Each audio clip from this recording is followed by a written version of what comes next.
शिंदे गटाचे आमदार संजय शिरसाट यांच्या हस्ते TV9 मराठीच्या बाप्पाची आरती करण्यात आली। दरम्यान बाप्पाच्या आरतीनंतर राज्यातील राजकीय परिस्थितीवरही त्यांनी भाष्य केले। पाहूया।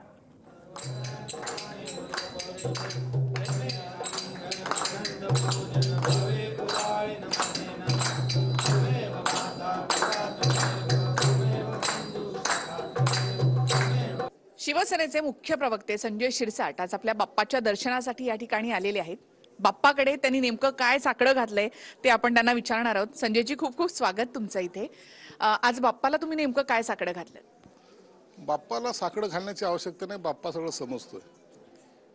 आणि महाराष्ट्रात जे चाललंय, राजकारण असेल किंवा पावसाचा थैमान असेल, या सगळ्यापासून थोडासा समाधानकारक पाऊस पडलाय, शेतकऱ्यांची शेती वाया गेलेली आहे, राजकारण वेगळ्या दिशेने चाललेलं आहे आणि महायुतीचं सरकार जे काम चांगलं करतंय त्याला एक बळ देण्याचं काम गणपतीरायाने करावं, गणपती बाप्पाने करावं आणि येणारी सत्ता ही महायुतीची असावी अशी साकडं मी गणरायाकडे टाकलेलं आहे। पुढचे मुख्यमंत्री सुद्धा मग एकनाथ शिंदे हेच असणार?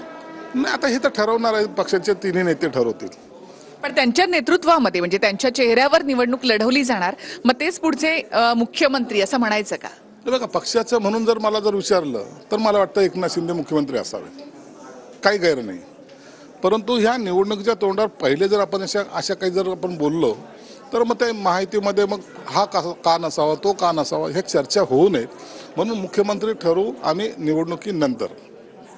मग ज्याच्या जास्त जागा त्याचा मुख्यमंत्री असं काही सूत्र असणार महाविकास आघाडीसारखं? आमच्याकडे तसं सूत्र नसणार आहे। आमच्याकडे तिन्ही नेते एकत्रित बसतील, वरिष्ठांचा सल्ला घेतील आणि मुख्यमंत्र्याची निवड होईल। त्याच्यामध्ये कुणाच्या जागा कमी का जास्त हा भाग आमच्याकडे असणार नाही आणि त्याला आम्ही जास्त तेवढं महत्त्व देत नाही। आम्हाला सरकार कसं चालवायचं आणि कशा ताकदीनं चालवायचं यासाठी योग्य ती माणसाची निवड हे सर्व मिळून करतील। नक्कीच, आणि तुम्हालाही खूप खूप शुभेच्छा।